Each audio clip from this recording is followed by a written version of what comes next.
ശ്രീകൃഷ്ണ ഭഗവാന്റെ പാദാരവിന്ദങ്ങളിൽ പ്രണാമമർപ്പിച്ചുകൊണ്ട് തൊടുപുഴ ശ്രീകൃഷ്ണ സ്വാമി ക്ഷേത്രത്തില് ഇതാദ്യമായിട്ട് ഇവിടെ വരാനും ശ്രീ വിഷ്ണു സഹസ്രനാമത്തെ കുറിച്ച് രണ്ട് വാക്ക് നിങ്ങളോട് സംസാരിക്കാനുമാണ് ഈ ഒരു സന്ദർഭം നമുക്ക് അനുഗ്രഹിച്ചു കിട്ടിയത്. നാമസങ്കീർത്തനം എല്ലാ സാധനകൾക്കും അപ്പുറത്ത് നിൽക്കുന്ന, അല്ലെങ്കിൽ ഏറ്റവും സരളമായിട്ടുള്ള ഒരു സാധനയായിട്ടാണ് ശാസ്ത്രങ്ങൾ പറയുന്നത്. ശ്രീമദ് ഭാഗവതത്തിലെ അവസാനത്തെ ശ്ലോകം, നാമസങ്കീർത്തനം യസ്യ സർവപാപപ്രണാശനം പ്രണാമോ ദുഃഖഹരണ തം നമാമി ഹരിം പരം എന്നാണ്. അപ്പൊ മുഴുവൻ ഭാഗവതത്തില് വിസ്തരിച്ചു പറഞ്ഞ കഥകളുടെയും ഉപദേശങ്ങളുടെയും ഒക്കെ സാധനയായിട്ട് അവസാനം സമർത്ഥിച്ചിരിക്കുന്നത് നാമസങ്കീർത്തനത്തെയാണ് എന്നാണ്. ശാസ്ത്രങ്ങളുടെ താത്പര്യം വിചാരം ചെയ്യുമ്പോൾ അവിടെ പറയാറുള്ള ഒരു നിയമമുണ്ട്. ഉപക്രമ ഉപസംഹാര ഏകവാക്യത എന്ന് അതിന് പറയാം. ഒരു വലിയ ശാസ്ത്ര ഗ്രന്ഥം എടുത്താൽ ആ ഗ്രന്ഥം എന്താണ് നമ്മോട് പറയാൻ ഉദ്ദേശിക്കുന്നത്, ആ ഗ്രന്ഥത്തിന്റെ സാരം എന്താണ് എന്ന് തിരിച്ചറിയാൻ ആ ഗ്രന്ഥത്തിൽ എവിടുന്നാണ് ഉപക്രമം തുടങ്ങിയത്, തുടർച്ച എവിടെയാണ്, തുടങ്ങിയത് എവിടുന്നാണ്, എന്തു പറഞ്ഞാണ് തുടങ്ങിയത്. അപ്പൊ തുടക്കത്തിലെ വിഷയവും അത് കഴിഞ്ഞ് ആ ശാസ്ത്രം സമാപിക്കുമ്പോൾ അവസാനം എന്താണ് പറയുന്നത്, അപ്പൊ ഇത് രണ്ടും കൂട്ടിച്ചേർത്താൽ ആ ശാസ്ത്രത്തിന്റെ, ആ ഗ്രന്ഥത്തിന്റെ താത്പര്യമായി എന്നൊരു വ്യവസ്ഥയുണ്ട്. ഇതിനെ നമ്മുടെ ശാസ്ത്രീയ ഭാഷയില് വ്യാസപദ്ധതി എന്നാ പറയാ.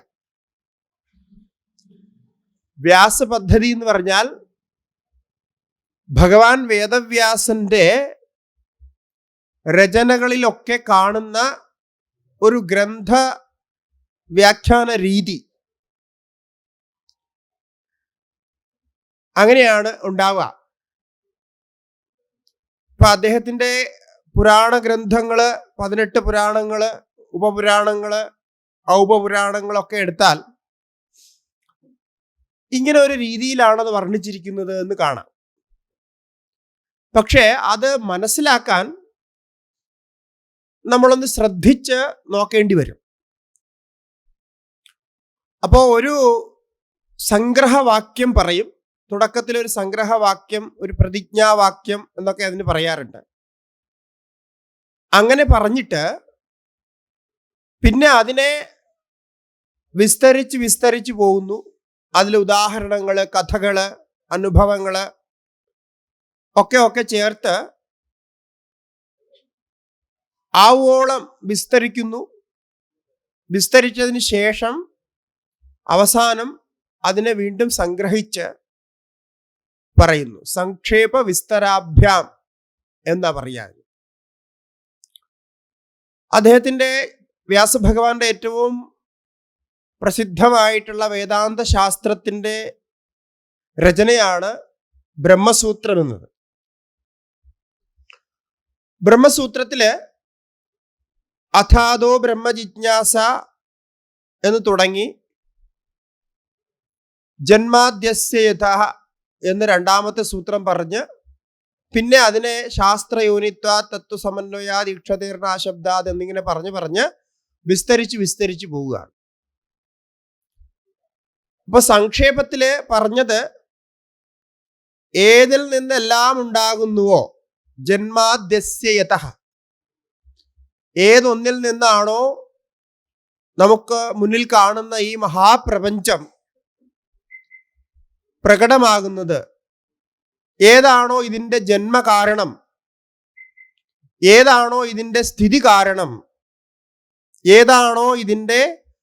ഏതിലാണോ ഇതെല്ലാം സംഹരിക്കപ്പെടുന്നത്, അതാണ് ബ്രഹ്മം, അതാണ് ബ്രഹ്മത്തിന്റെ സ്വരൂപം എന്ന് പറഞ്ഞ് രണ്ടാമത്തെ സൂത്രത്തിലെ ബ്രഹ്മത്തിന്റെ ലക്ഷണം പറഞ്ഞു. എന്നിട്ട് പിന്നെ അത് വിസ്തരിച്ചു പോകും, സംഗ്രഹത്തിന്റെ വിസ്താരം. അപ്പൊ അതുപോലെ തന്നെ ഭാഗവതത്തിൽ നോക്കിയാൽ ഇതേപോലെ തന്നെ ജന്മാദ്യസ്യതഃ എന്ന് പറഞ്ഞാണ് ഭാഗവതത്തിന്റെ മംഗള ശ്ലോകം, ആദ്യത്തെ ശ്ലോകം തുടങ്ങുന്നത്. അതിൻ്റെ ആ ജന്മസ്ഥിതി ഭംഗങ്ങള് എങ്ങനെയാണ് ഉണ്ടാകുന്നതെന്ന് ബ്രഹ്മസൂത്രത്തിലെ ഉപനിഷത്ത് വാക്യങ്ങളെ അനുസരിച്ച് ന്യായതർക്കങ്ങൾ ഉപയോഗിച്ച് പറയുന്നുവെങ്കിൽ, ഭാഗവതം പുരാണമായതുകൊണ്ട് തന്നെ ഭഗവാന്റെ അവതാരങ്ങളിലൂടെ അത് വർണ്ണിക്കപ്പെടുന്നു. ഇങ്ങനെ രണ്ട് ഭേദം മാത്രമേ ഉള്ളൂ, തത്വം ഒന്ന് തന്നെയാണ്. അങ്ങനെ അത് അവസാനിക്കുന്നു. ഇങ്ങനെ അവസാനിക്കുന്ന ഭാഗത്താണ് നമ്മളിപ്പോ ഈ ഉച്ചരിച്ച നാമസങ്കീർത്തനം യസ്യ എന്ന ശ്ലോകം വരുന്നത്. അതിനർത്ഥം നാമസങ്കീർത്തനം കൊണ്ട് ഏറ്റവും സരളമായ രീതിയിൽ ഭഗവത് പ്രാപ്തി ഉണ്ടാകും എന്നാണ്. കാരണം നാമിയും നാമവും തമ്മില് ശബ്ദ അർത്ഥങ്ങൾ അഭിന്നമായിരിക്കുന്നത് പോലെ അഭിന്നതയുണ്ട് എന്ന് കാളിദാസൻ രഘുവംശത്തിലെ ആദ്യത്തെ ശ്ലോകത്തിൽ പറയുന്നതും ഇതേ കാര്യമാണ്. ഈ ഒരു അർത്ഥം മനസ്സിൽ ഉൾക്കൊണ്ടുകൊണ്ടാണ് കാളിദാസൻ വാഗർത്ഥാവിവ സംവൃത്തോ വാഗർത്ഥ പ്രതിപത്തയെ ജഗതപിതരോ വന്ദേ പാർവതീ പരമേശ്വരോ എന്ന് പറയുന്നത്. എത്ര അർത്ഥവത്താണ് ആ ചിന്തനമെന്ന് നോക്കാം. എങ്ങനെയാണോ വാക്കും അതിൻ്റെ അർത്ഥവും പരസ്പരം സംബദ്ധങ്ങളായിരിക്കുന്നത്, അഭിന്നങ്ങളായിരിക്കുന്നത്, വാക്കിൽ നിന്ന് മാറി അർത്ഥം വരുന്നില്ല, അല്ലെങ്കിൽ അർത്ഥം മനസ്സിലാക്കാൻ നമ്മൾ വാക്ക് ഉപയോഗിക്കുന്നു, നാമം ഉപയോഗിക്കുന്നു. അങ്ങനെ വാക്കും അർത്ഥവും എങ്ങനെയാണോ പരസ്പര അഭിന്നങ്ങളായിരിക്കുന്നത്, അതുപോലെ ഈ ജഗത്തിന്റെ പിതാക്കളായ പരമേശ്വരനും പാർവതിയും അഭിന്നമായിരിക്കുന്നു എന്ന് കാളിദാസൻ പറയും. അപ്പൊ ഇതാണ് നാമസങ്കീർത്തനത്തിന്റെ യഥാർത്ഥമായ സ്വരൂപം. ഭക്തിയോടുകൂടി, ഭാവത്തോടുകൂടി, ഭഗവാന്റെ അനേകം ഗുണങ്ങളെ ഉൾക്കൊണ്ടുകൊണ്ട് നമ്മൾ നാമസങ്കീർത്തനം ചെയ്താൽ അതുകൊണ്ട് ഭഗവാന്റെ ആ സ്വരൂപം നമ്മളില് യഥാകാലം ആവിർഭൂതമാകും. എന്താണോ വലിയ തപസ്സുകൊണ്ടൊക്കെ സിദ്ധിക്കുന്നത്, അത് കേവലം ഭക്തി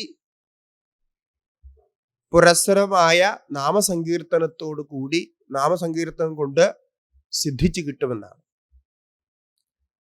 അതാണ് സഹസ്രനാമം ജപം പോലെയുള്ള നാമജപങ്ങളുടെ സഹസ്രനാമം ഒരുമിച്ച് ജപിക്കുന്നു. ഇപ്പൊ സഹസ്രനാമം, വിഷ്ണു സഹസ്രനാമം മഹാഭാരതത്തില് അനുശാസന പർവം എന്ന് പറയുന്ന ഒരു പർവമുണ്ട്. മഹാഭാരതത്തിൽ 18 മഹാപർവങ്ങളും അതുപോലെ ഉപപർവങ്ങളുമാണുള്ളത്. ഓരോ പർവത്തിലും ഉപപർവങ്ങളുണ്ട്. അതിലൊരു മഹാപർവമാണ് അനുശാസന പർവം. ഈ അനുശാസന പർവത്തില് 149 അധ്യായമാണ് വിഷ്ണു സഹസ്രനാമമായിരിക്കുന്നത്. നമുക്കറിയാം ഈ വിഷ്ണു സഹസ്രനാമം ഭീഷ്മ പിതാമഹൻ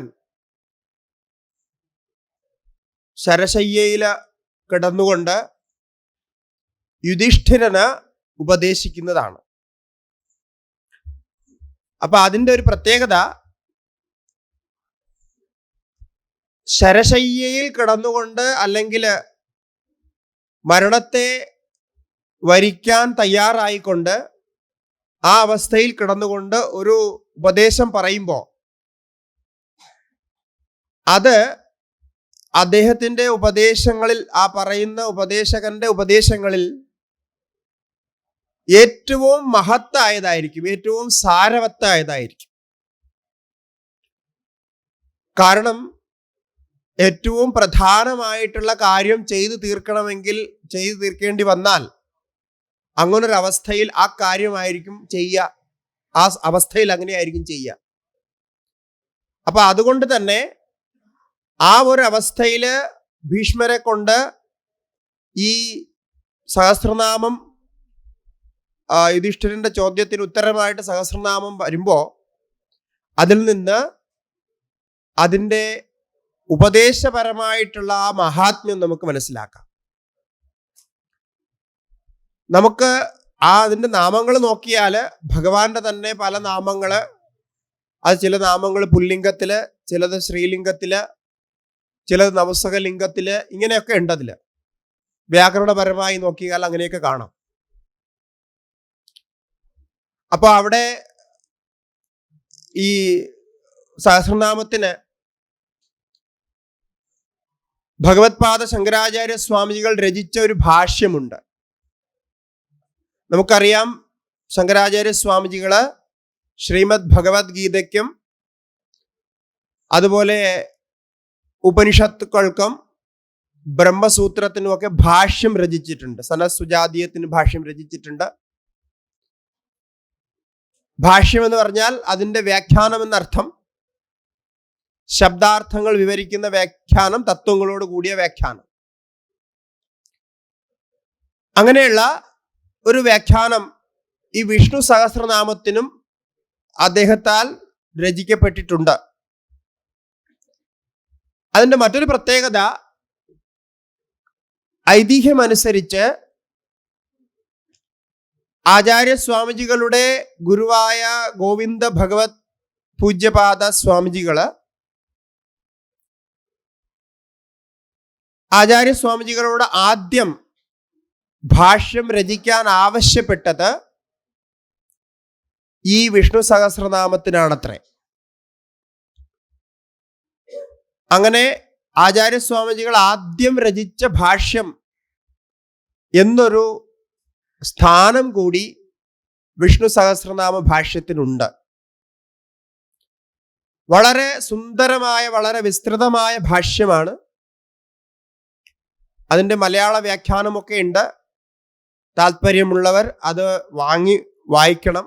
വിഷ്ണു സഹസ്രനാമം നാം ചൊല്ലുമ്പോൾ അതിൻ്റെ ആന്തരിക അർത്ഥം, ഓരോ നാമങ്ങളുടെയും വേദാന്തപരമായ അർത്ഥം, ഓരോ നാമങ്ങൾ തമ്മിലുള്ള ബന്ധം, ആ നാമങ്ങളിൽ നിന്ന് നമുക്ക് ലഭിക്കുന്ന സാധന, ഉപദേശം, ഇതൊക്കെ മനസ്സിലാകണമെങ്കിൽ ശങ്കരാചാര്യ സ്വാമിജികളുടെ ആ ഭാഷ്യം ഒന്ന് നമ്മൾ അവലോകനം ചെയ്യണം. അപ്പൊ അത് കഴിയുന്നവർ അത് വാങ്ങി വായിക്കുക, എന്താണ് ഇതിൽ പറയുന്ന താല്പര്യം എന്ന് നോക്കാനായിട്ട്. അങ്ങനെ ആ നാമങ്ങളുടെ അർത്ഥം പറയുമ്പോൾ ആ അർത്ഥങ്ങൾ മാത്രമല്ല, അനേകം പുരാണങ്ങളിൽ നിന്ന് സാന്ദർഭികമായിട്ട് അറിയേണ്ട വസ്തുതകൾ കൂടെ ആചാര്യസ്വാമിജികള് ഓരോ നാമത്തോടും ചേർക്കുന്നുണ്ട്. അത് വായിക്കുന്നവർക്കും ജിജ്ഞാസുക്കൾക്കും വളരെ ഉപകരിക്കുന്നതാണ്. കാരണം ചില നാമങ്ങളുടെ ആന്തരിക അർത്ഥം പറയുമ്പോൾ അതിന് എന്താണ് ശാസ്ത്രങ്ങളിൽ പ്രമാണം, എന്തുകൊണ്ടാണ് ആ നാമം അങ്ങനെ വന്നത് എന്ന രീതിയിൽ അവിടെ വർണ്ണിക്കുന്നുണ്ട്. അതുപോലെ വിഷ്ണു സഹസ്രനാമത്തെക്കുറിച്ച് ശങ്കരാചാര്യ സ്വാമിജികൾ തന്നെ അദ്ദേഹത്തിന്റെ മറ്റ് കൃതികളിലും ഉല്ലേഖനം ചെയ്തിട്ടുണ്ട്. ഇപ്പൊ ഭജഗോവിന്ദത്തില് എന്തൊക്കെ നമ്മൾ നിത്യം ചൊല്ലണം എന്നെടുത്ത് പറയുമ്പോൾ ഗേയം ഗീതാനാമസഹസ്രം ധ്യേയം ശ്രീപതി രൂപമജശ്രം. ഗേയം ഗീതാ നാമ സഹസ്രം എന്ന് പറയുന്നുണ്ട്. അതായത് ദിവസവും ചൊല്ലേണ്ടത് എന്തൊക്കെയാണ്? ശ്രീമദ് ഭഗവത്ഗീത ചൊല്ലണം. അതിൻ്റെ ഒരധ്യായമെങ്കിലും ഒരു ഹിന്ദു എന്ന നിലയ്ക്ക് ഒരധ്യായമെങ്കിലും ഗീത നമുക്ക് ചൊല്ലാൻ കഴിയണം. ഇനി ഒരധ്യായം ആയില്ലെങ്കിൽ ഒരു 5 ശ്ലോകമെങ്കിലും ദിവസവും ഗീത ചൊല്ലണം. അത് നമ്മുടെ നിത്യസ്വാധ്യായമാണ്. അതുകൊണ്ട് ഭഗവാന്റെ കാരുണ്യം, ഭഗവാന്റെ അനുഗ്രഹം ഉണ്ടാകുമെന്നുള്ളത് സത്യമാണ്. അതോടൊപ്പം തന്നെ നമ്മുടെ ആർഷധർമ്മത്തില് ഋഷികളോട് നമ്മൾക്കുള്ള കടപ്പാട്, കാരണം ഋഷികളിൽ നിന്നാണ് നമുക്ക് ജ്ഞാനം കിട്ടിയത്. ആ ഋഷികളോട് നമുക്കുള്ള കടപ്പാട് അത് ഈ നിത്യസ്വാധ്യായം കൊണ്ട് നമുക്ക് ചെയ്യാൻ കഴിയും. അതുകൊണ്ടാണ് നിത്യവും എന്തെങ്കിലും സ്വാധ്യായം ചെയ്യണമെന്ന് പറയുന്നത്. ഇപ്പൊ ഗൃഹസ്ഥർക്ക് വിധിച്ചിട്ടുള്ള പഞ്ചയജ്ഞങ്ങളുണ്ട്. അതില് സ്വാധ്യായം എന്നതൊരു ആദ്യത്തെ യജ്ഞമാണ്. അപ്പൊ ദിവസവും അങ്ങനെ ഗീതയുടെ ഒരു 5 ശ്ലോകങ്ങളെങ്കിലും ദിവസവും ചൊല്ലുക. അപ്പൊ ഗേയം ഗീത, പിന്നെയോ നാമസഹസ്രം, സഹസ്രനാമവും ചൊല്ലുക എന്ന് പറയുന്നു. അപ്പൊ അത് രാവിലെയും വൈകുന്നേരവും ആകാൻ കഴിഞ്ഞാൽ വളരെ നല്ലത്. ഒരു 20 മിനിറ്റാണ് അത് എടുക്കുക ചൊല്ലാൻ. അല്ലെങ്കിൽ ഒരു നേരമെങ്കിലും സഹസ്രനാമം ചൊല്ലണം. അങ്ങനെ പറയാൻ കാരണം എന്താണെന്ന് ചോദിച്ചാൽ അതിന് അദ്ദേഹം അവിടെ അനേകം ഉദാഹരണങ്ങൾ പറയുന്നുണ്ട്. യോമാം നാമസഹസ്രേണ സ്ത്രോതുമിച്ഛതി പാണ്ഡവ സോഹം ഏകേന ശ്ലോകേന സ്തുത ഏവന സംശയ എന്ന് മഹാഭാരതത്തിൽ തന്നെ ഇതിനെക്കുറിച്ച് പറഞ്ഞ വാക്യം അവിടെ ഉദ്ധരിക്കപ്പെട്ടിട്ടുണ്ട്. അപ്പൊ ഈ സഹസ്രനാമത്തിന്റെ പ്രത്യേകത, അതിന്റെ മഹാത്മ്യം ചിന്തിക്കുകയാണ് ഇന്നത്തെ നമ്മുടെ വിഷയം. എന്താണ് സഹസ്രനാമം? വിഷ്ണു സഹസ്രനാമത്തിന് ഇത്രയും പ്രത്യേകത. ഇതുപോലെ തന്നെ ശിവസഹസ്രനാമവും ഉണ്ട്, നമുക്കറിയാം ലളിതാ സഹസ്രനാമമുണ്ട്. അങ്ങനെ ഓരോ ദേവന്മാർക്കും സഹസ്രനാമമുണ്ട്. ഗണേശ സഹസ്രനാമമുണ്ട്. ഗണേശ പുരാണത്തില്, സ്കന്ദ പുരാണത്തില് സഹസ്രനാമമുണ്ട്. ഇങ്ങനെ ഓരോ സഹസ്രനാമങ്ങളുണ്ട്. അതില് വിഷ്ണു സഹസ്രനാമത്തിന്റെ പ്രത്യേകത, വിഷ്ണു സഹസ്രനാമം വേദാന്തത്തിന്റെ ഒരു സാരരൂപമാണ് എന്നുള്ളതാണ്. അപ്പൊ വേദാന്തങ്ങള് അഭ്യസിക്കാൻ, പഠിക്കാൻ സാധിക്കാത്തവർ, അതിന് എന്താ പറയാ, അങ്ങനെ ഒരു യോഗ്യത ഇല്ലാത്തവര് കേവലം വിഷ്ണു സഹസ്രനാമം ചൊല്ലിയാൽ തന്നെ പുരുഷ സൂക്തവും മറ്റ് വേദമന്ത്രങ്ങളും പഠിക്കുന്നതിൻ്റെ പ്രയോജനം ലഭിക്കും. അങ്ങനെയാണ് ആചാര്യസ്വാമിജികൾ അതിന് വ്യാഖ്യാനം ചെയ്തിരിക്കുന്നത്. പുരുഷ ശബ്ദത്തിന്റെ അർത്ഥമൊക്കെ പറയുമ്പോൾ ആചാര്യസ്വാമിജികൾ ഇതിന് പ്രത്യേകിച്ച് എടുത്ത് പറയുന്നതുണ്ട്. ഇത് സഹസ്രനാമത്തോട് ചേർന്ന് നിൽക്കുന്നതാണ്. അതുകൊണ്ട് വിഷ്ണു സഹസ്രനാമം ദിവസവും ചൊല്ലുന്നത് വേദപാരായണം ചെയ്യുന്നതിന് തുല്യമാണ്. അപ്പൊ അത്രയും മഹാത്മ്യം അതിനുള്ളത് കൊണ്ടാണ് ഈ നാരായണ സ്മരണം നമുക്ക് നിരന്തരം ഉണ്ടാകണം. ഭഗവാന്റെ സ്വരൂപ സ്മരണം. നാരായണൻ എന്ന് പറയുന്നത് പരമാത്മാവ് തന്നെയാണ്, ആത്മാവിന്റെ സ്വരൂപം തന്നെയാണ്. വേദത്തിൽ ബ്രഹ്മമെന്ന് ഏതിനെ പറയുന്നുവോ അത് തന്നെയാണ് നമ്മൾ, ആ ഭഗവാനെ തന്നെയാണ് നമ്മൾ നാരായണനായിട്ട് നമസ്കരിക്കുന്നത്, പൂജിക്കുന്നത്, ആരാധിക്കുന്നത്.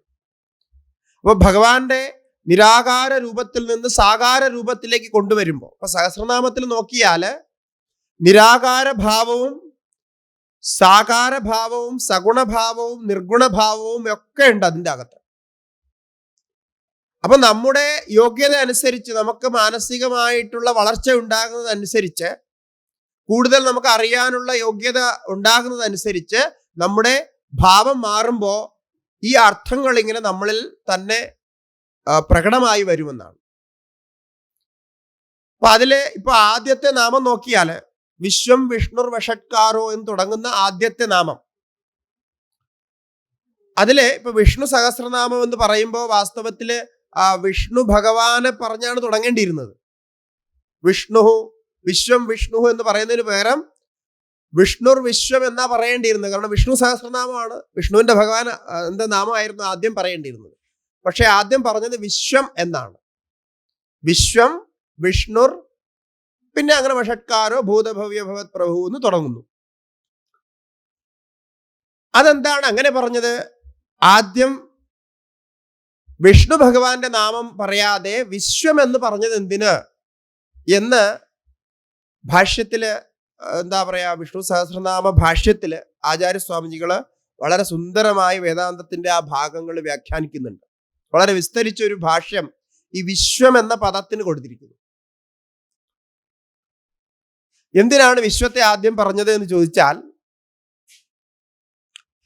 നമ്മുടെ മുന്നിൽ പ്രത്യക്ഷമായി കാണാൻ കഴിയുന്നത് ഈ സൃഷ്ടിയാണ്, ഈ വിശ്വമാണ്, അല്ലെ?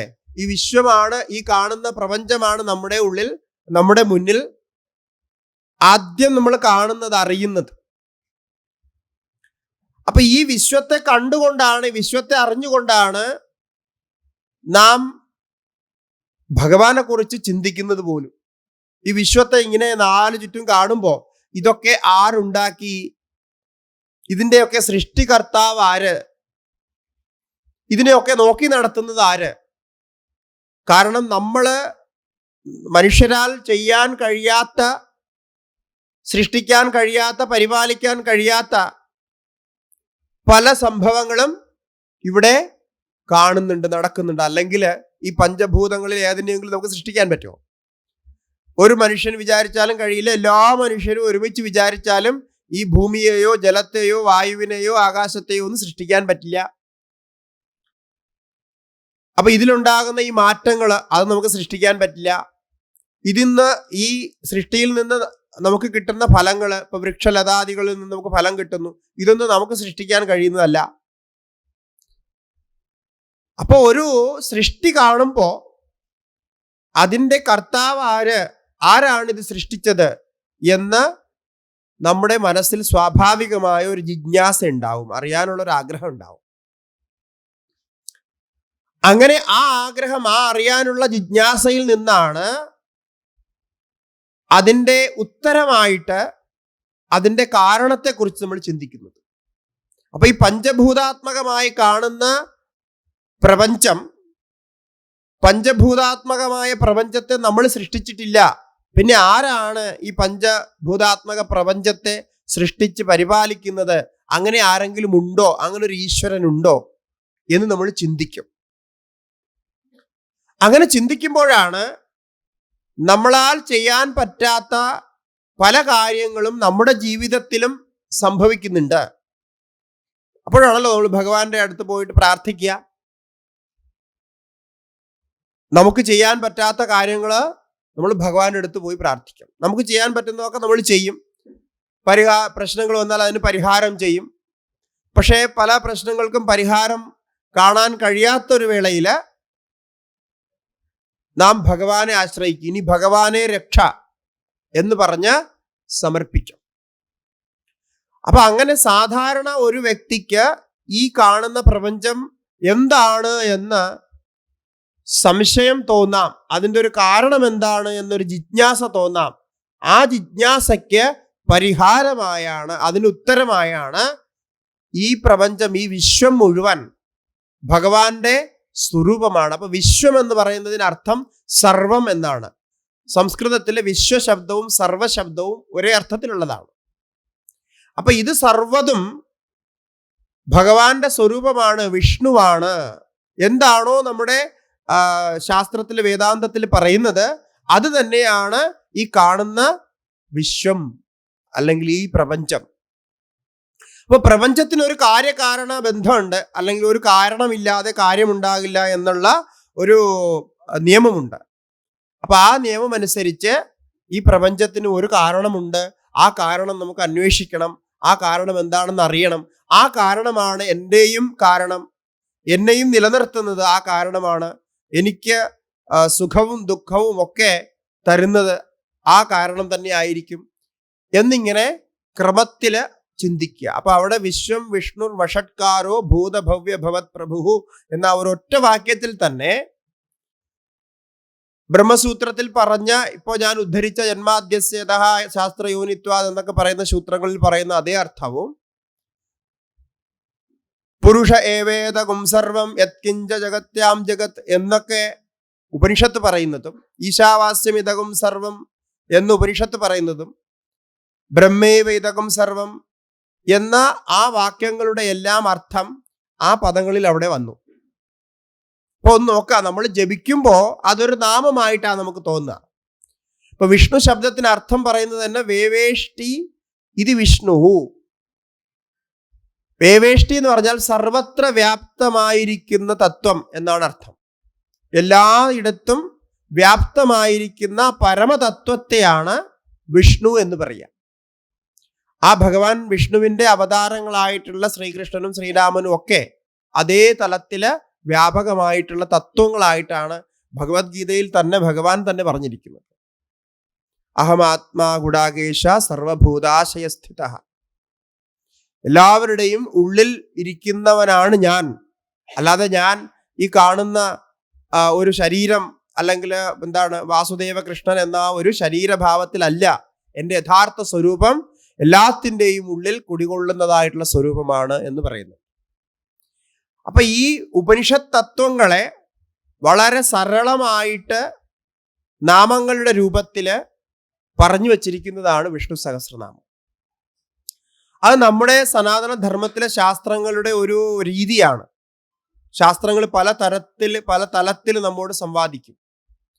ഇപ്പൊ ഉപനിഷത്തുക്കളിൽ പറയുന്ന വേദാന്ത തത്വം വളരെ സൂക്ഷ്മമാണ്. അതൊക്കെ പഠിച്ചറിയണമെങ്കിൽ എല്ലാ ശാസ്ത്രങ്ങളുടെയും അധ്യയനം ചെയ്യണം, സംസ്കൃതം അറിയണം.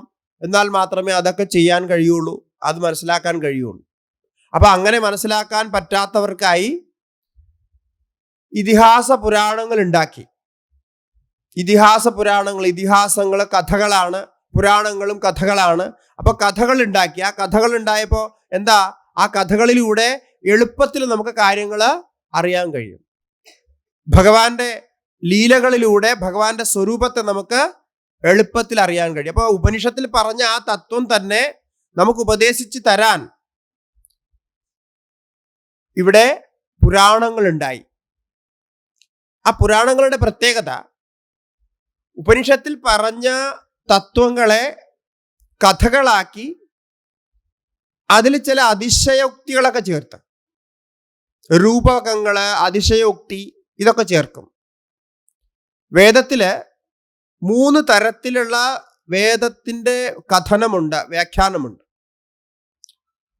തത്വകഥനം, രൂപക കഥനം, അതിശയോക്തി, ഇങ്ങനെ 3 തരത്തിലുണ്ട്. തത്വകഥനം എന്ന് പറഞ്ഞാൽ അറിയാം നമുക്ക്, യഥാർത്ഥമായത് എന്താണോ ഉള്ളത് അതിനെ അതുപോലെ പറയുക, അതുപോലെ പറഞ്ഞു തരിക, അതിനെയാണ് തത്വകഥനം എന്ന് പറയുക. ഇപ്പോ വേദാന്തത്തിലെ തത്വമസി വാക്യങ്ങള്, മഹാവാക്യങ്ങളൊക്കെ തത്വകഥനം ചെയ്യുന്നവയാണ്. സർവം ഖൽവിദം ബ്രഹ്മ, ആത്മേവേദകും സർവം, ഇങ്ങനെ വേദാന്ത തത്വങ്ങളെ ഉപദേശിക്കുന്ന വാക്യങ്ങൾ, ഈശാവാസ്യമിതകും സർവം എന്നൊക്കെ തത്വകഥനങ്ങളാണ്. അപ്പോ എന്താ ഉള്ളത് ആസ് ഇറ്റ് ഈസ്, അതങ്ങനെ പറയും. അതിൽ പിന്നെ ഒന്നും ചേർക്കുന്നില്ല, ശുദ്ധമായിട്ട് അതിനെ അങ്ങോട്ട് പറയും. സദൈവ സൗമ്യതമഗ്ര ആസീത്. അപ്പൊ അവിടെ സത് എന്താണ്, അത് നമ്മൾ ചിന്തിക്കണം. അപ്പൊ സത് എന്ന് പറയുന്നത് തത്വത്തെയാണ് പറയുന്നത്. ആ തത്വം മാത്രമാണ് ഇതെല്ലാം എന്ന് പറഞ്ഞാൽ സാധാരണക്കാർക്കൊന്നും മനസ്സിലാവില്ല. കേട്ടിരിക്കുമ്പോൾ നമുക്ക് തോന്നും ഇത് നമ്മുടെ തലയിൽ കയറാത്ത എന്തോ സംസാരിക്കുകയാണ്, നമുക്കൊന്നും മനസ്സിലാകുന്നില്ല എന്ന് തോന്നും. അപ്പൊ വേദത്തിൽ തന്നെ അതില് ചില ഉദാഹരണങ്ങൾ ചേർത്ത് രൂപകങ്ങൾ ചേർത്ത് പലതരത്തിൽ വർണ്ണിക്കും.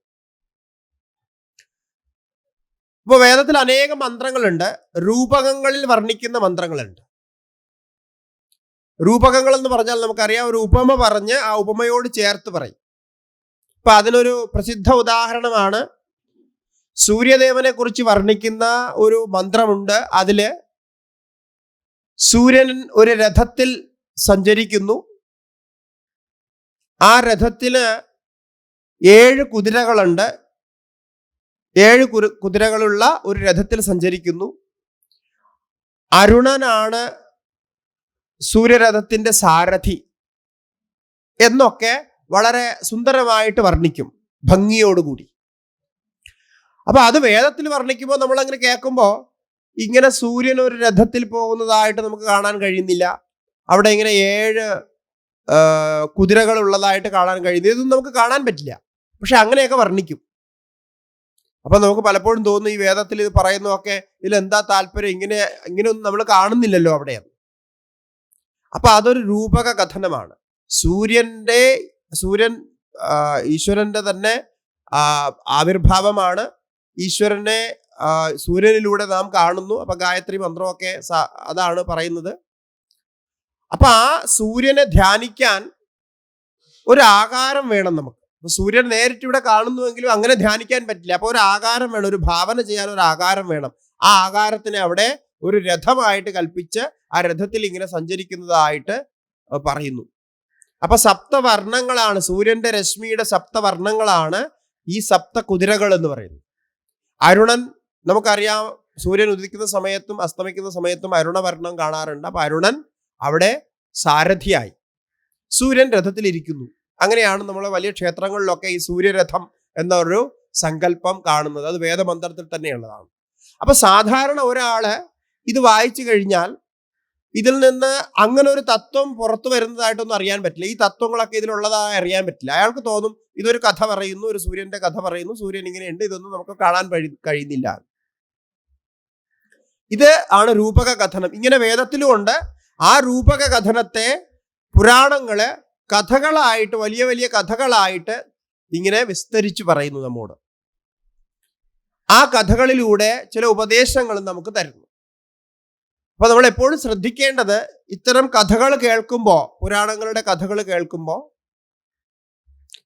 അതിലുള്ള തത്വം എന്താണ് അത് നമ്മോട് സമ്പാദിക്കാൻ ഉദ്ദേശിക്കുന്നത് എന്ന് നമ്മൾ ശ്രദ്ധിക്കണം. കാരണം കഥകളിൽ വലിയ താല്പര്യമല്ല. കഥകൾ നമ്മുടെ ഉള്ളിലേക്ക് പോകാൻ മാത്രമാണ് ഈ കഥ പറയുന്നത്. നമ്മുടെ വികാരങ്ങളും വിചാരങ്ങളും ഒക്കെ ചേർത്ത് കഥകളുടെ രൂപത്തിൽ പറയുമ്പോൾ അത് പെട്ടെന്ന് നമ്മുടെ മനസ്സിന്റെ ഉള്ളിലേക്ക് പോകും. നമുക്കൊരു എന്താ പറയുക, പെട്ടെന്നൊരു അതിലൊരു അറിവുണ്ടാകും, ഒരു ഓർമ്മയുണ്ടാകും, സ്മൃതിയിൽ നിൽക്കും, അറിവുണ്ടാകും. പക്ഷേ വാസ്തവത്തിൽ അതിൻ്റെ ഉള്ളിലെ തത്വം എന്ത് എന്ന് നമുക്ക് അറിയണമെങ്കിൽ അവിടെ നമ്മൾ പ്രത്യേകം വിചാരം ചെയ്യണം. പൂർവാപര വിചാരം ചെയ്താൽ മാത്രമേ അറിയാൻ കഴിയൂ. അതിനെയാണ് രൂപകം എന്ന് പറയുക. പിന്നെ അതിശയോക്തി. ഈ അതിശയോക്തിയിലാണ് നമ്മൾ പെട്ടുപോവുക. കാരണം അതിശയോക്തി പറയുമ്പോൾ ഇതൊന്നും നമുക്ക് മനസ്സിലാവില്ല. ഇപ്പൊ വാമന അവതാരത്തിലെ അതിശയോക്തി നോക്കുക. വാമനൻ ഒരു കുട്ടിയായിട്ട് വരുന്നു. എന്നിട്ട് ഈ പ്രപഞ്ചം മുഴുവൻ അളക്കുന്നു. 2 കാലുകൊണ്ട് ഈ ലോകം ഒരു കാലുകൊണ്ടും മറ്റേ ലോകം, ഉപരിലോകം മറ്റൊരു കാലുകൊണ്ടും ഒക്കെ അളക്കുന്നു. അപ്പൊ അങ്ങനെ ഒരു വലിയ വിരാട് പുരുഷനായി മാറുന്നു. അപ്പൊ അതുകൊണ്ട് സഹസ്രനാമത്തിലും വിരാട് എന്ന് പറയുന്നുണ്ട്. ആ വിരാട് പുരുഷനായി മാറുന്നു. എന്നിട്ട് എല്ലാം അളക്കുന്നു. ഇതെങ്ങനെയാ സാധിക്കുക? ഇന്ന് നമ്മൾ അറിയുന്ന യുക്തികൾ കൊണ്ടും ശാസ്ത്രങ്ങൾ കൊണ്ടും ഒന്നും വ്യാഖ്യാനിക്കാൻ പറ്റാത്ത ഒരു വലിയ സംഭവമാണ് അവിടെ പറയുന്നത്. അങ്ങനെ ഒരു പുരുഷനുണ്ടോ? അങ്ങനെ ഒരു വ്യക്തിക്ക് ആകാൻ കഴിയുമോ? ഇതെല്ലാം ഒരാളിന് അളക്കാൻ കഴിയുമോ? ഇതൊന്നും സാധ്യമല്ല. അപ്പൊ ഒരു യുക്തി കൊണ്ടും അതിനെ സമർത്ഥിക്കാൻ സാധിക്കില്ല, ആർക്കും സാധിക്കില്ല. ഇതാണ് അതിശയോക്തി. എന്നാൽ അതിൽ പറയുന്നത് എന്താണ്? എന്താണ് അതിശയോക്തി കൊണ്ട് വേദം പറയാൻ ഉദ്ദേശിക്കുന്നത് എന്ന് ചോദിച്ചാൽ, വേദത്തില് ഈശ്വരന്റെ സ്വരൂപം വ്യാപകമായി പറഞ്ഞിരിക്കുന്നു, ബ്രഹ്മതത്വത്തെ കുറിച്ച് പറഞ്ഞിരിക്കുന്നു. ആ ബ്രഹ്മതത്വത്തിന്റെ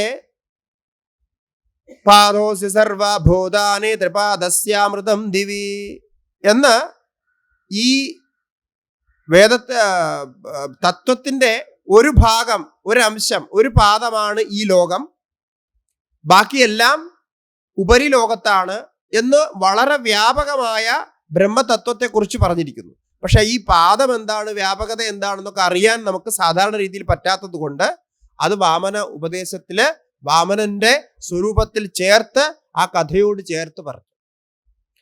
അപ്പൊ ഇതൊരു ടെക്നിക്കാണ്, ഒരു രീതിയാണ്. ഈ അതിശയോക്തിയിലാണ് നമ്മൾ സ്തുതികൾ ചൊല്ലുന്നതൊക്കെ, ഭഗവാന്റെ സ്തുതികൾ ചൊല്ലുമ്പോഴൊക്കെ അതിശയോക്തിയിൽ വരും. അപ്പൊ അതിശയമുണ്ടായാൽ അവിടേക്ക് ആൾക്കാര് ശ്രദ്ധിക്കും. എന്തെങ്കിലും ഒരു അതിശയം നടക്കുന്ന ഒരു സ്ഥലമാണ് നോക്കുക. ഇപ്പൊ ഇവിടെ ഒരു വലിയൊരു അതിശയം നടക്കുന്ന ഒരു സ്ഥലമായിരുന്നു എങ്കിൽ ഒരുപാട് ആയിരക്കണക്കിന് ആൾക്കാര് തടിഞ്ഞുകൂടിയാണ്. ഇപ്പൊ കുംഭമേളയിൽ കണ്ടില്ലേ, കുംഭമേളയിൽ ഇങ്ങനെ ലക്ഷക്കണക്കിന് ആൾക്കാരാണ് ഇങ്ങനെ പൊക്കോണ്ടിരിക്കുന്നത്. എന്താണ് അവിടെ ഈ മഹാകുംഭമേള എന്ന് പറയുന്ന ഒരു വലിയ അതിശയം നടക്കുകയാണ്. ഈ അതിശയം എന്താണെന്ന് ആർക്കും കാണാൻ പറ്റില്ല, പക്ഷേ അത് നടക്കുന്നുണ്ട് എന്നുള്ളതാണ്. അപ്പൊ ആൾക്കാരിങ്ങനെ ആരും വിളിക്കാതെ ക്ഷണിക്കാതെ വളരെ കഷ്ടപ്പെട്ട് വണ്ടിയിൽ ഒന്നും സ്ഥലം കിട്ടാതെ ആയാലും ടിക്കറ്റ് കിട്ടിയില്ലെങ്കിലും ടിക്കറ്റൊക്കെ സംഘടിപ്പിച്ച് വളരെ കഷ്ടപ്പെട്ട് ബസ്സിലൊക്കെ ഇവിടുന്ന് യാത്ര ചെയ്തു പോകുന്നവരുണ്ട്, വണ്ടിയൊക്കെ ഓടിച്ച് അവിടെ വരെ, കാരണം ടിക്കറ്റൊന്നും ഇല്ല. അപ്പൊ എന്തോ ഒരു അതിശയം അവിടെ നടക്കുന്നുണ്ട്. അപ്പൊ ഇതിങ്ങനെ മീഡിയയിൽ കൂടെയൊക്കെ വീണ്ടും വീണ്ടും കേൾക്കുമ്പോൾ നമ്മുടെ മനസ്സിൽ വീണ്ടും അതിശയം ഉത്പന്നമാകുകയാണ്. അവസാനം ഈ അതിശയം കേട്ട് കേട്ട് നിയന്ത്രണമില്ലാതാവുമ്പോൾ നമ്മളും പോകാൻ തയ്യാറാകും. അപ്പൊ ഈ അതിശയം എന്ന് പറയുന്നത് നമ്മുടെ മനസ്സിനെ എപ്പോഴും ആകർഷിക്കുന്നതാണ്. അത് കുട്ടികളുടെ മനസ്സിനെയും ആകർഷിക്കും, ചെറുപ്പക്കാരുടെ മനസ്സിനെയും ആകർഷിക്കും, വയസ്സായവരുടെ മനസ്സിനെയും ആകർഷിക്കും, എല്ലാവരുടെ മനസ്സിനെയും ആകർഷിക്കും. അപ്പൊ ഈ അതിശയം കൊണ്ടുവരാനാണ്, അങ്ങനെ മനസ്സിനെ ആകർഷിക്കാനാണ് ഈ അതിശയം ഇതിൽ ഉൾപ്പെടുത്തിയിരിക്കുന്നത്.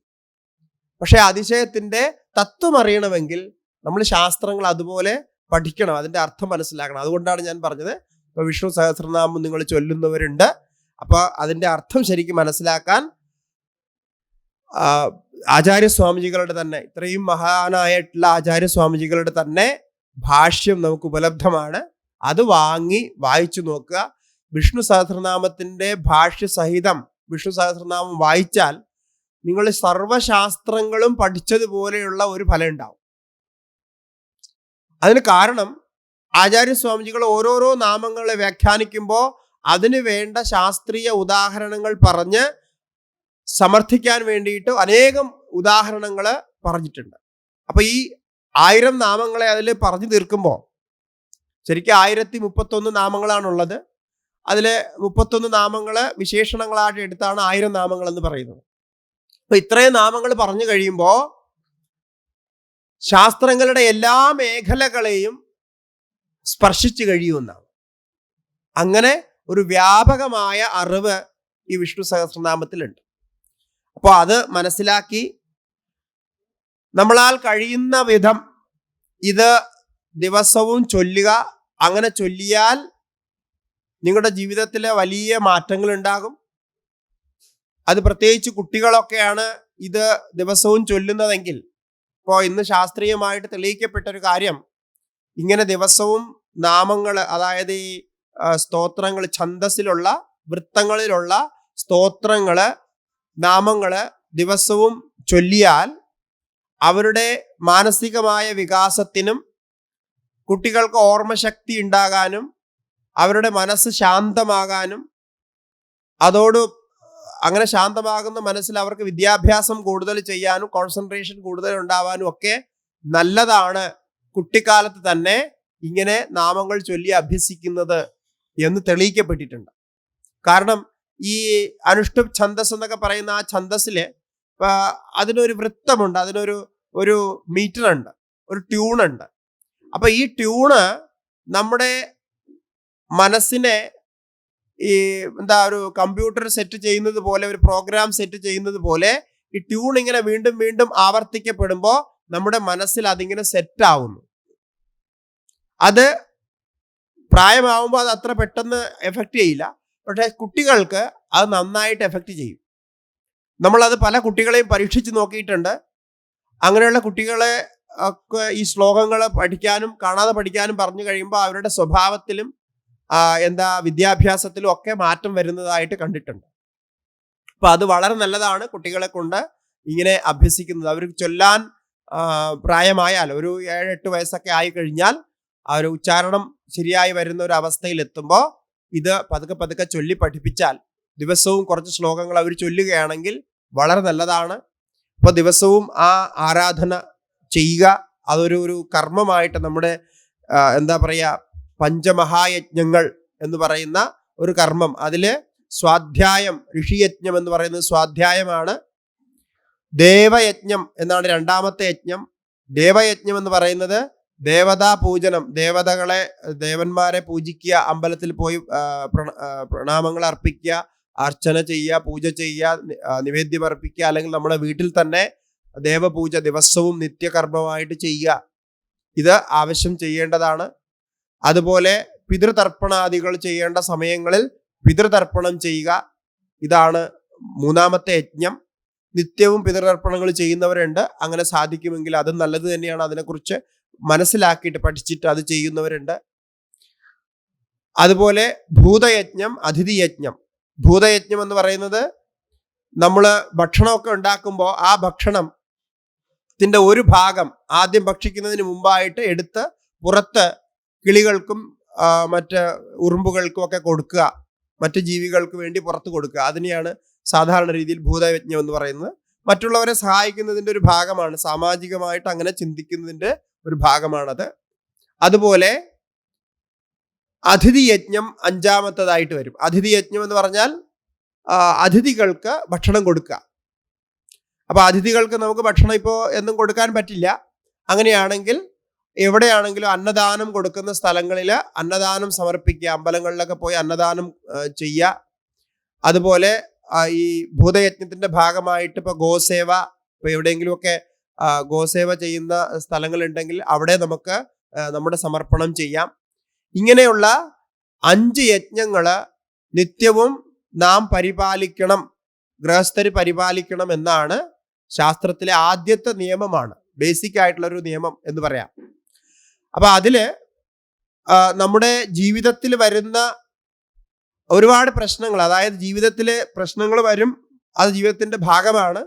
പക്ഷെ അതൊക്കെ ദിവസവും വരുന്ന പാപങ്ങള്, ദോഷങ്ങള് ദിവസവും പരിഹരിക്കാൻ, അതത് ദിവസങ്ങൾ പരിഹരിക്കാൻ ഈ പഞ്ചയജ്ഞങ്ങൾ സഹായിക്കും. അതുകൊണ്ടാണ് ശാസ്ത്രം അങ്ങനെ പറഞ്ഞിരിക്കുന്നത്. നമ്മൾ സാധാരണ ചെയ്യുന്നത്, നമുക്കൊരു പ്രശ്നം വരുമ്പോഴാണ് അതിനൊരു പരിഹാരം ചിന്തിക്കുക. പ്രശ്നം വന്നില്ലെങ്കിൽ എല്ലാം ശരിയാണെങ്കിൽ അതിന് പരിഹാരം, അതിനെക്കുറിച്ചൊന്നും ചിന്തിക്കാറില്ല. പക്ഷെ ദിവസവും നമ്മൾ ചെയ്യുന്ന കർമ്മങ്ങളിൽ നിന്ന് ചില പാപങ്ങൾ, ചില ദോഷങ്ങൾ നമുക്ക് ഉണ്ടാകുന്നതുണ്ട്. അതിൻ്റെ പരിഹാരം ദിവസവും ചെയ്യുന്നത് വളരെ നന്നായിരിക്കും. അപ്പൊ അങ്ങനെ ആ പരിഹാരങ്ങൾ ചെയ്യുക. അതിന് വേണ്ടിയിട്ട് ഈ വിഷ്ണു സഹസ്രനാമം നിരന്തരം ദിവസവും ചൊല്ലുക. എല്ലാവരും ചേർന്നിരുന്ന് ചൊല്ലാൻ കഴിഞ്ഞാൽ, ഒരു കുടുംബത്തിൽ എല്ലാവരും ചേർന്നിരുന്ന് ചൊല്ലാൻ കഴിഞ്ഞാൽ വളരെ നല്ലതാണ്. അല്ലെങ്കിൽ ആർക്ക് ചൊല്ലാൻ കഴിയുന്നു അവർ ചൊല്ലുക. പക്ഷെ ആ സമയത്ത് എല്ലാവരും അത് ശ്രദ്ധിച്ചിരിക്കുക, കേൾക്കുക. അതൊക്കെ വളരെ നല്ലതാണ്. പ്രത്യേകിച്ച് സന്ധ്യാകാലങ്ങളിൽ ഈ സഹസ്രനാമം ചൊല്ലുന്നതും അതുപോലെ ആരാധന ചെയ്യുന്നതും ഒക്കെ സന്ധ്യാകാലങ്ങളിലാണ് ഏറ്റവും ഉത്തമം. കാരണം രാവിലത്തെ സന്ധ്യ, വൈകുന്നേരത്തെ സന്ധ്യ, രാവിലെ സൂര്യോദയത്തിന് മുമ്പായിട്ടുള്ള ഒരു 45 മിനിറ്റ്, അതുപോലെ വൈകുന്നേരം സന്ധ്യാസമയം അത് ഒരു മുഹൂർത്തം, ഒരു 45 മിനിറ്റ്. അപ്പൊ ഈ സമയത്തിലാണ് നമുക്ക് ഇക്കാര്യങ്ങളൊക്കെ ചെയ്യേണ്ടത്. അങ്ങനെ ചെയ്യുമ്പോഴാണ് അതിന്റെ ഫലം കിട്ടുക. ഇതാണ് ശാസ്ത്രീയമായ രീതി. അപ്പൊ ഇങ്ങനെ ചെറിയ ചെറിയ കാര്യങ്ങൾ നമ്മൾ ചെയ്തുകൊണ്ടിരുന്നാൽ നമ്മുടെ ജീവിതത്തിൽ വരുന്ന പ്രശ്നങ്ങളൊക്കെ നമുക്ക് പരിഹരിക്കാൻ പറ്റും. പിന്നെ ഇതേപോലെ ആരെങ്കിലും സ്വാമിമാരോ പ്രഭാഷകരോ ഒക്കെ വരുമ്പോൾ അവരുമായിട്ട് ഈ വിഷയത്തിൽ ചർച്ച ചെയ്യുകയും എന്തെങ്കിലും സത്സംഗങ്ങൾ ചെയ്യുകയൊക്കെ ചെയ്താൽ അതും വളരെ ഉത്തമമാണ്. അപ്പൊ അതിനെക്കുറിച്ചുള്ള അറിവുകൾ, നമുക്ക് കൂടുതൽ അറിവുകൾ കിട്ടും. അതിൻ്റെ പ്രയോഗങ്ങളെ കുറിച്ചുള്ള അറിവുകൾ കിട്ടും. ഇങ്ങനെ നമുക്ക് കൂടുതൽ അറിവ് സമ്പാദിക്കാനും നമ്മുടെ ജീവിതത്തിൽ വളരെ നന്നായിട്ട് നമ്മുടെ ജീവിതം മുന്നോട്ട് കൊണ്ടുപോകാനും സാധിക്കും. ഏതായാലും നമ്മുടെ കർമ്മത്തിനനുസരിച്ച ഫലമാണ് നമുക്കുണ്ടാകുക. അത് നമുക്ക് മാത്രമല്ല, എല്ലാവർക്കും അങ്ങനെയാണ് ഉണ്ടായിട്ടുള്ളത്. ഈ ലോകത്ത് അവതരിച്ച അവതാര പുരുഷന്മാരായിട്ടുള്ള മഹാത്മാക്കൾക്ക് പോലും അവരവരുടെ കർമ്മങ്ങളാണ് അനുഭവിക്കാൻ കഴിഞ്ഞത്. ഭഗവാൻ ശ്രീരാമചന്ദ്രൻ പോലും അദ്ദേഹത്തിന്റെ കർമ്മം അനുഭവിച്ചു. ഭഗവാൻ ശ്രീകൃഷ്ണൻ ജനിച്ചു.